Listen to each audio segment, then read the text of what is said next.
பக்கத்துல ஒரு ஆள் என்ன பார்த்து முத்தம் கொடுத்துக்கிட்டே இருக்கான். யோ என்னையா? யாருமா இவரு? யோ என்னையா புதுசா கல்யாணம் பண்ணி பஸ்ல வந்தா முத்தம் கொடுப்பீங்களோ? நானே உன்னதாயா? நான் கல்யாணம் முடிச்சு போக பஸ்ல முத்தம் கொடுப்பேன். குடுப்பியா?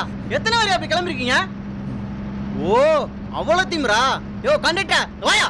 நான் யாருன்னு தெரியல, எங்க அப்பா யாருன்னு தெரியல, ஏரியாவுல எவ்வளவு பெரிய ஆளு தெரியல, பொறுக்கி பசங்க பஸ்ல ஏத்தி கலட்டா பண்றீங்களாடா? தெரியும். மரியாதை கீழ இறக்கி கொடு. நீங்க இறங்கல நடக்கிறதா வேற. தொலைச்சு விடும் தொலைச்சு.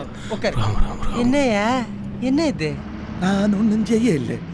இங்க வேறுங்க அரிக்குது தெரியுதே. உனக்கு அரிச்சா எனக்கு எப்படியா தெரியும்? இல்ல நான் இப்படி சொரியேக்க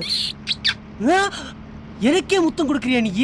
ஓ நான் கொடுக்க இல்ல, நான் வாய் இப்படி குவி கேட்க ஆரோ டப்பிங் கொடுக்கறாங்க.